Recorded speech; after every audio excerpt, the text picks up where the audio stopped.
Terkadang ada orang yang udah bertahun-tahun selalu on time subuh, bahkan in time subuhnya. Terbersit di hatinya, kayaknya di komplek ini aku yang paling beriman, aku yang paling soleh. Allah karena sayang sama orang ini nggak dikembalikan rohnya ketika azan, supaya ketika bangun kesiangan dia mengatakan, ya Allah, ternyata inilah yang dirasakan oleh tetanggaku yang tidak bangun subuh. Berarti alarmku tidak berefek, doa-doaku tidak bekerja.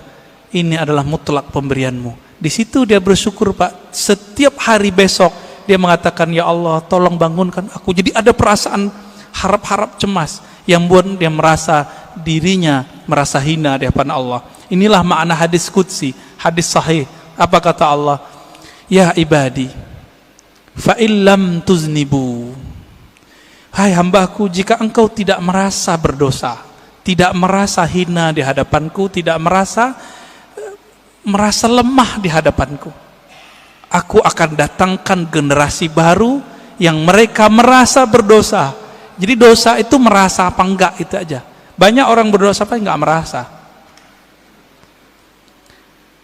Lalu mereka minta ampun kepadaku, lalu aku ampuni mereka. Untung, Pak, ketika bertahun-tahun on time, ada perasaan itu. Karena ada sebuah hadis. Ini hadis bukan untuk orang, tapi untuk kita. Apa kata Nabi? 2 sholat yang berat bagi orang munafik, yaitu al-isya wal-subuh. Isya dan subuh, hadis Bukhari. Akhirnya setan bilang, tuh tetanggamu munafik loh. Jadi setan ini jangan salah, Pak, setan itu pernah berdebat dengan Allah. Jadi ilmunya tinggi. Ilmunya tinggi. Nggak cukup dengan ilmu-ilmu kita yang standar. Bapak ini misalnya udah jadi kiai, itu setannya punya ilmu di atas kiai itu. Lalu gimana? Kita harus punya perangkat senjata yang bisa menaklukkan itu. Masih ingat kisah Nabi Musa? Nabi Musa didatangi, hadis Sahih Bukhari, didatangi oleh Adam. Saya pernah cerita di sini kalau nggak salah. Oh belum kali ya, ini kan baru yang kedua ya. Apa kata iblis? Hei Musa, ente kan kalimullah, orang yang dialog dengan Allah. Ya, bilang dong ke Allah, aku mau tobat nih. Iblis pernah kepikiran mau tobat. Karena iblis udah ditunjukin neraka itu kayak gimana, Pak. Iblis loh ya. Jadi iblis aja kepikiran mau tobat. Masa orang maksiat gak pikiran tobat? Lalu apa kata Musa? Bertanya Musa kepada Allah. Lalu Allah sampaikan kepada Musa, sampaikan itu kepada iblis ya. Hei iblis. Apa? Jika engkau ingin tobat, maka revisilah pembangkanganmu itu. Gimana cara merevisi pembangkangannya?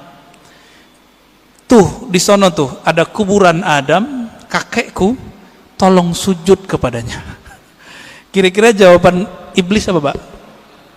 Ogah gua. Dia hidup juga nggak mau sujud, apalagi udah bawa tanah. Tambah kufur, Pak. Inilah pribadi iblis. Jadi orang-orang yang iblisiyah ini, pewaris iblis, ngaji bukan nambah iman, nambah kufur. Ngaji bukan nambah rendah hati, nambah sombong. Apa kata si iblis waktu Nabi Adam masih hidup? Ana khairum minhu.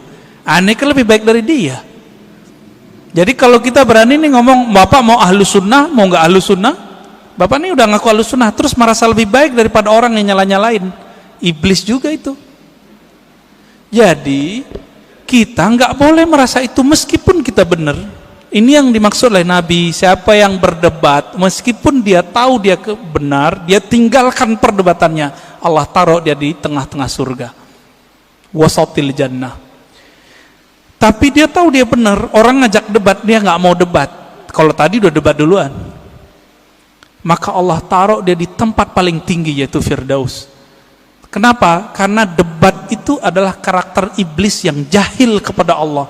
Dia memandang Nabi Adam, tapi dia tidak kenal nur yang ada di wajah Nabi Adam. Nur apa itu? Nur Muhammad. Tiupan Allahu Ahad itu ada di wajah Nabi Adam. Iblis gak bisa lihat, itu alim atau jahil?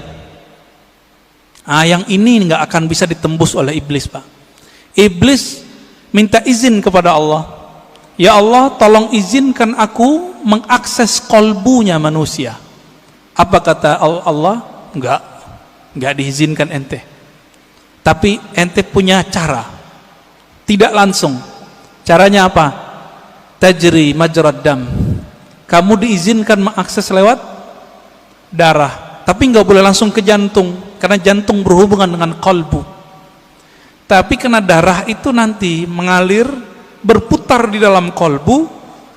Inilah orang kalau tidak membersihkan kolbunya menjadi kolbu iblis.